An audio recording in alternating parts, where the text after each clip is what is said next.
Chapter 7 is already shaping up to be one of the biggest updates Fortnite has ever released. The leaks are out earlier than expected, and thanks to content creators like Clix, we already have a detailed look at the new weapons, map, mechanics, and gameplay changes, and today we're breaking down everything confirmed so far, including all the new weapons, POIs, and mechanics, and how these could impact competitive play.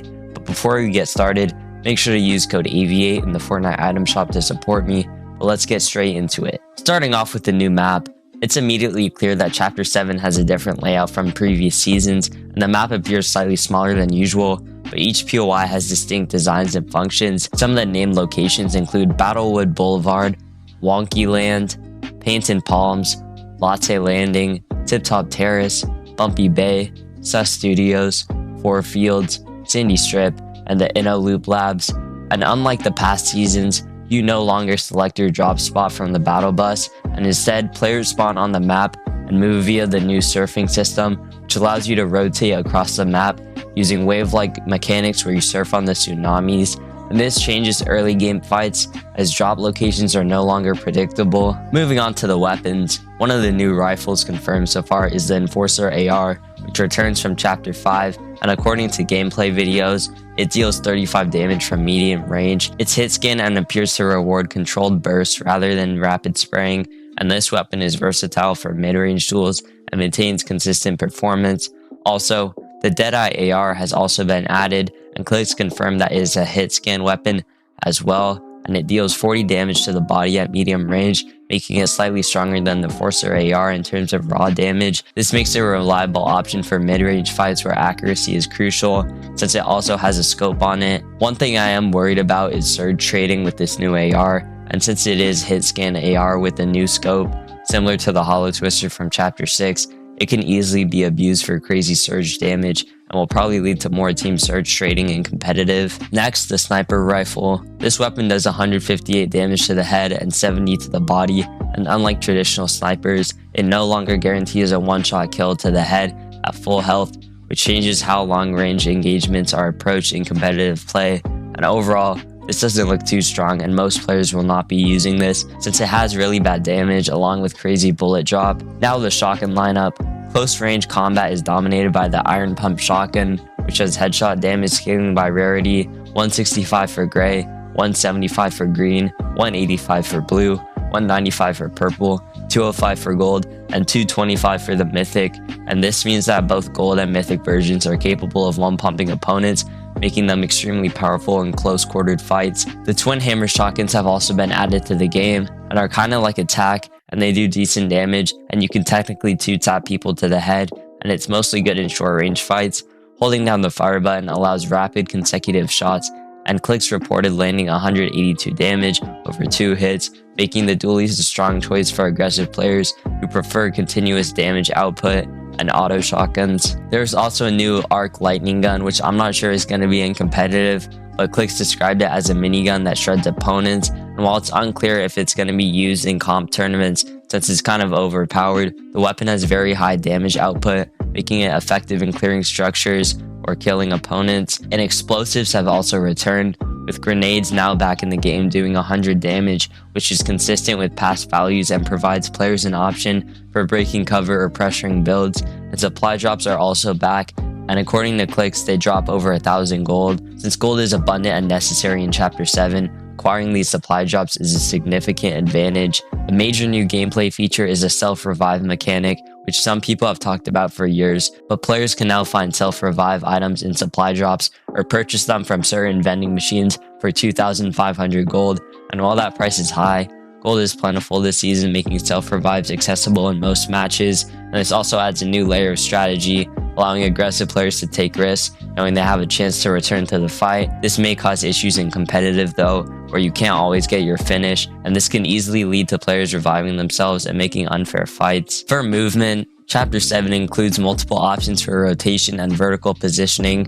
Shockwaves are back, allowing players to quickly launch themselves across the map for rotations or engagement. The wingsuit provides controlled vertical and horizontal movement, where you can fly across the sky and gain momentum. And the regeneration timer only starts when the player lands, and it's only for about 8 seconds, meaning that players can consistently fly pretty quickly. However, it might not be good in endgames where players can beam you out of the air easily, and Clix noted that the wingsuit allows for both upward and downward momentum, which can help players contest fights or escape dangerous situations. And additionally, the Forsaken Blade is a new katana weapon which has been introduced, and it's nearly identical to the kinetic blade from Chapter 4 and provides fast movement and attack options in close quarters, similar to a mix of the kinetic blade and the Typhoon blade, especially in aggressive plays. And combined, these mechanics give players a variety of tools for positioning, rotations, and engaging fights, while also limiting predictability in early game encounters.